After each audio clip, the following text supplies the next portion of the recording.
Imagine waking up tomorrow and discovering that the entire global economy has vanished. No internet, no supply chains, no electricity. The world's greatest cities are suddenly reduced to ashes, and nobody is coming to help. You'd think it's a plot of a Hollywood movie, right?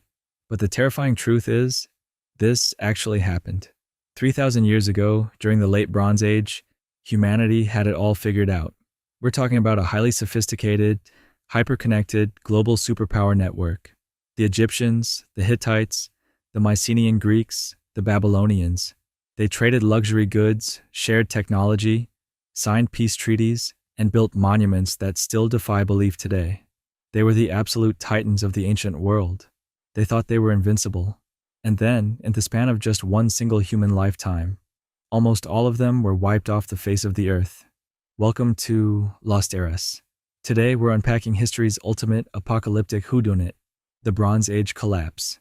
What, or who, brought down the ancient world? To understand this collapse, you first have to understand how good these people had it. The late Bronze Age was a golden era of intense globalization. If you were a king in Greece, you were drinking wine out of Egyptian gold cups, wearing linen from the Levant, and wielding bronze weapons forged from copper mined in Cyprus, and tin hauled all the way from Afghanistan. Bronze was the silicon chip of the ancient world. It ran everything from agriculture to warfare. But there was a massive catch.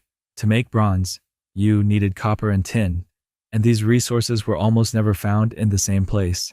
This meant empires were locked in a complex web of international trade. They depended entirely on each other for daily survival. It was a beautifully efficient system, but it hid a fatal flaw. If one major domino fell, the entire world was going down with it.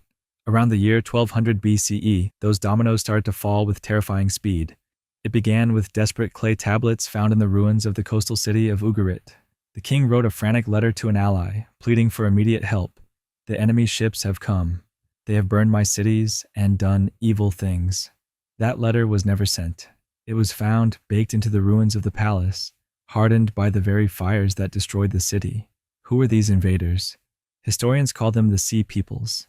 They were a mysterious, multi-ethnic coalition of seafaring raiders who suddenly appeared out of nowhere.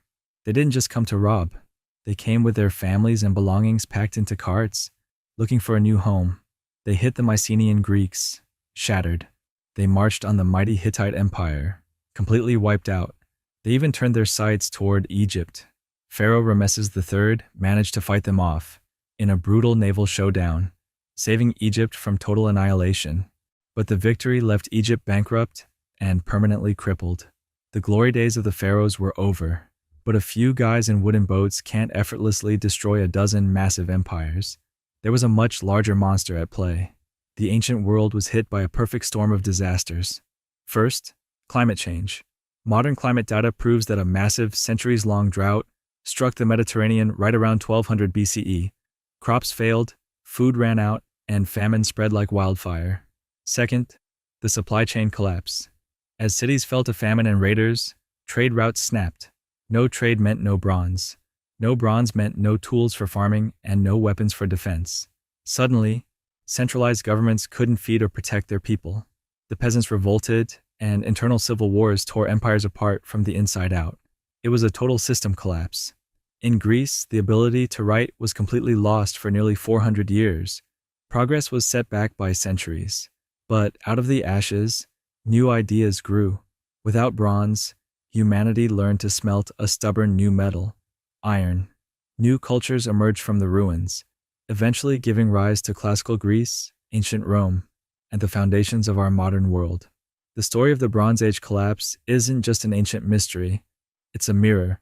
Today we live in a world that is more hyper-connected, globalized, and dependent on complex supply chains than those ancient kings could have ever dreamed of. We rely on microchips from one side of the world, energy from another, and food from everywhere. The lost eras teach us one vital lesson. No civilization, no matter how advanced, is too big to fail. If you want to keep uncovering the secrets, triumphs, and disasters of the worlds we lost, make sure to hit that subscribe button. Thanks for watching Lost Eras. See you in the next chapter of the past.